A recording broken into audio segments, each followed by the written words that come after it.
আজও পারলাম না আমার মনকে বোঝাইতে পাগল বলে মন কেন এত কথা বলে ও পাগল মন কেন এত কথা বলে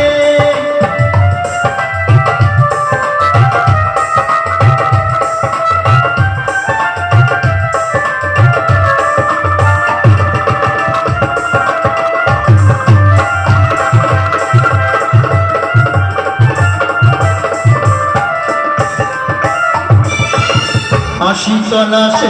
হলে চলে